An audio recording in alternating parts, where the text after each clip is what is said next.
Hello, hi guys! Magandang hapon sa inyong lahat. I am Chin Rodriguez, pamasigan siya ng affiliate Ozo at Reader. So ngayong hapon na to, tingnan natin ano kayong sabihin ng ating mga gabay. Etong reading nito is requested mismo ni Mami Pebbles Talakera. So gilapin natin at tuklasin natin maaari masagap natin sa reading niya. So once again, ito ay pawang gabay lamang upang masilbi yung mga bagay na posibleng mangyari sa kanya sa hinaharap. Upang magsilbing gabay sa kanya. And of course, don't forget to like and subscribe my channel and hit siya for more videos update. Maraming salamat sa mga walang sawang pag-support sa aking channel, lalo-lalo nang dirigi-skip ng ads sa way pagpalain po kayo. Nang Diyos at may kapal siksik-liglig nag-uumapaw na biyayang manubalik sa inyo. So let's see guys, what is the messages, advices, ng ating angel spirit, para kay Pebbles Talakera. Let's see and watch this. Angel Spirit, please give an information pa.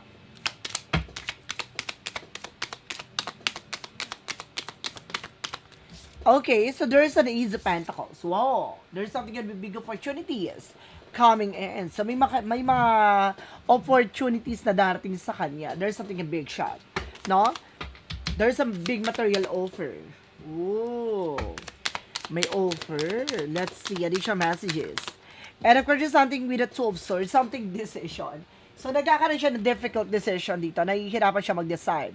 No, should I go? Should I say? So, something like that. Na parang, kumbaga, ilalaban niya ba? Or parang, nag-uurong sulong, kumbaga. No? Natatakot na ngamba sa ano man yung mga bagay na maaaring nangyayari sa kanya sa ngayon. There's an offer talaga na may offer na dumarating sa kanya. There's an email, messages, at phone calls. So, there's a lot of messages na may offer sa kanya dito talaga.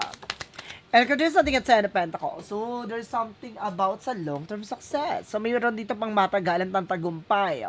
So, there's something, a success, unexpected financial windfall. No, maaring mayroong bagay na maaring dumating sa kanya. Tulong. No? And of course, there's something with that tower moment. There's some major changes. No, may mga pagbabago maaring maganap sa situations niya. And of course, there's the justice card. There's something in justice will be served. Something balance. Na magiging balance naman daw ang situations niya as of now. So, may mga bagay daw talaga na maaaring magbago with the different situations, but definitely there's something a balance, no? With an outcome. What is the Ace of Pentacles? Reverse with a 3 of Wands. So, there's a waiting for a result, a waiting for a shift. So, may mga hinihintay ba siya? Document, papers, there's a possibility na makuha niya na. Or there's a possibility kung gusto niya umalis na international or local, there's a possible na matuloy. What is the 2 of Swords? There's something, a King of Pentacles. See? Secure. So, kailangan maging secure siya sa kung ano man yung bagay na meron siya. Even, no, yung location, territory. So, kailangan yung protection yung sarili niya. So, kailangan niya mag-decide dito, no, na maging secure at practical. With a Knight of Cups, represent with a 5 of Pentacles. Oh, there's an offer. No? Meron ditong offer. So, kumbaga, nadarating sa kanya. No? Meron ditong about sa finances. No?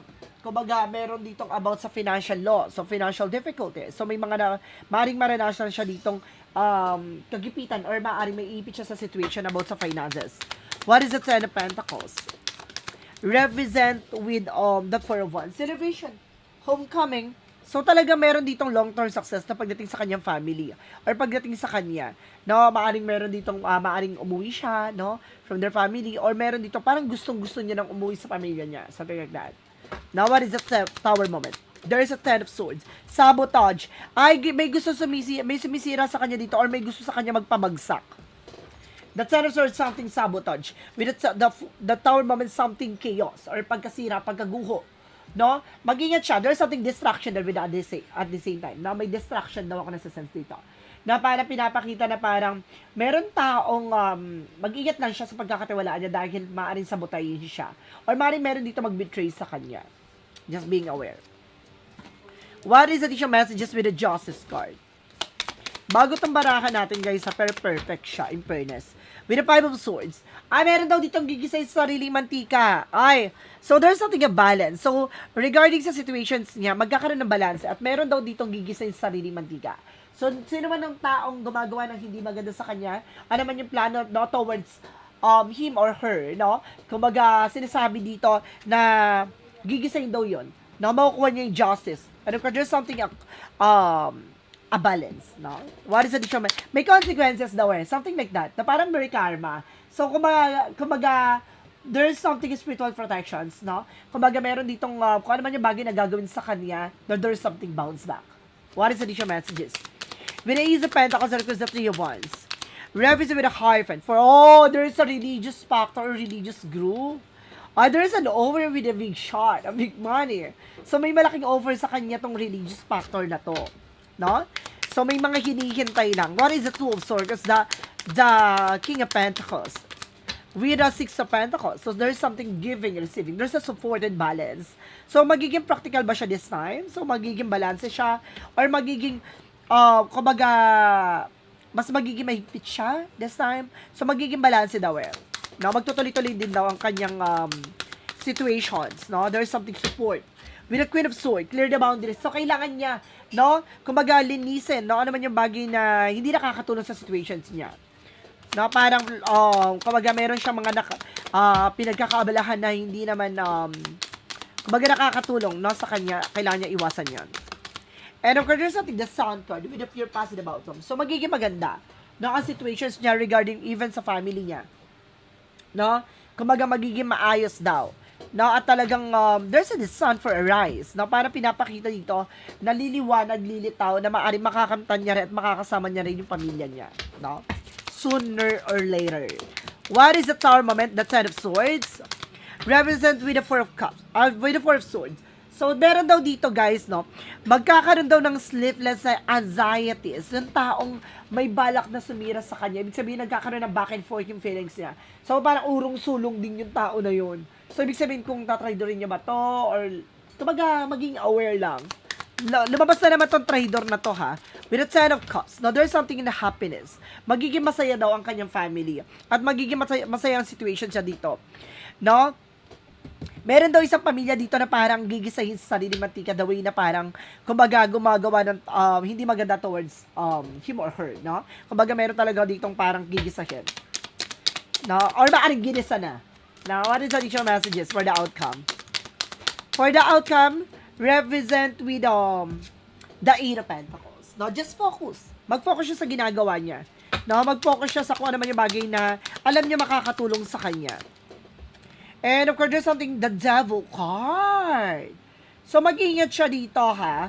Kasi meron dito, kailangan niya mag-desisyon, no? Maging secure sa sarili niya at maging balanse. Mag-ingat siya from this demonic or something in evil plan, no? Towards him or her, no? Kumbaga sinasabi dito na kailangan niya maging balanse. Huwag siya masyado magtitiwala ng lubos agad-agad, no? And of course, there's the Knight of Wands. No, with the Knight of Wands for slow and steady. No, kalmado. Huwag siyang agresibo. Additional messages with the Nine of Pentacles. There's a potential for abundance. May potential siya talaga para maging malago, no?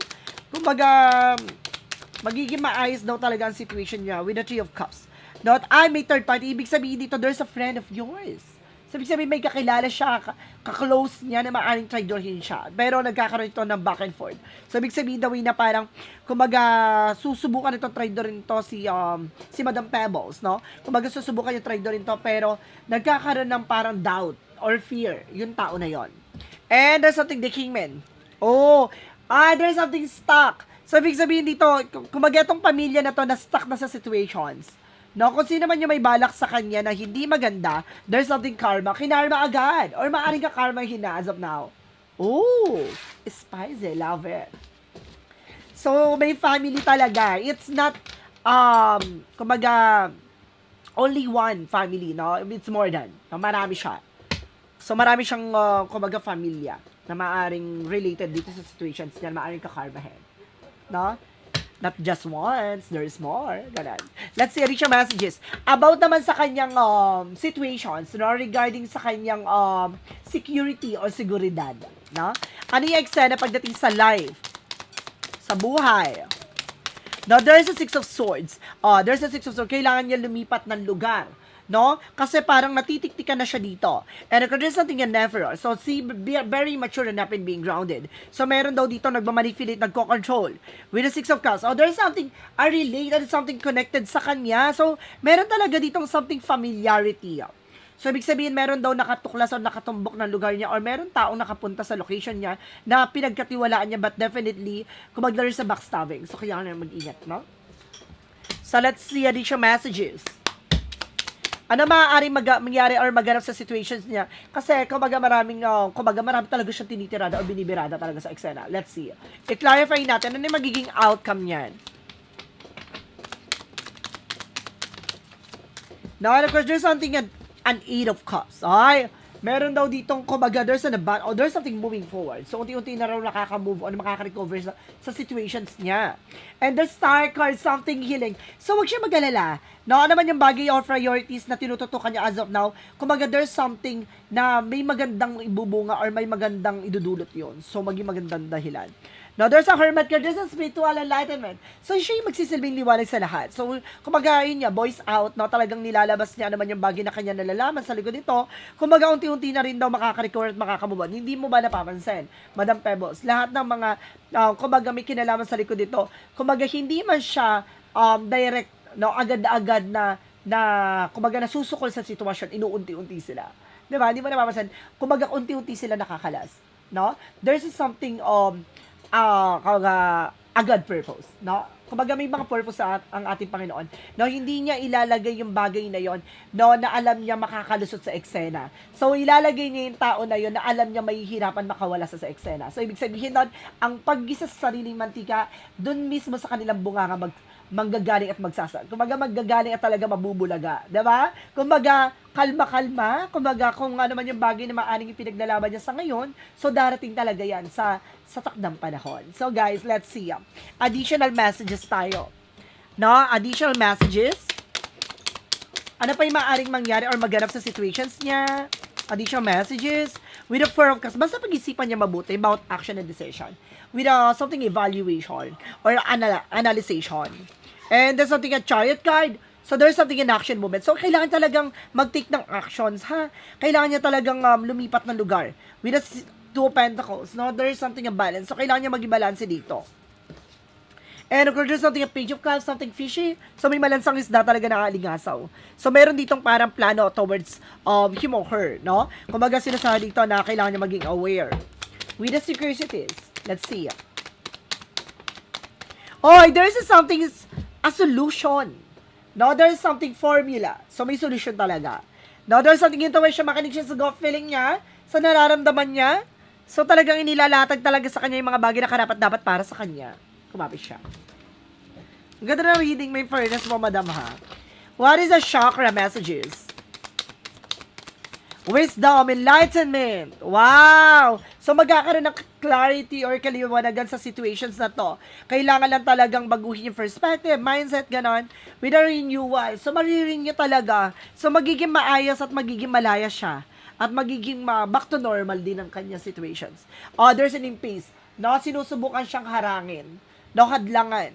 May humaharang o kumakadlang sa kanya dito. So, let's see what is your shadow work represent what?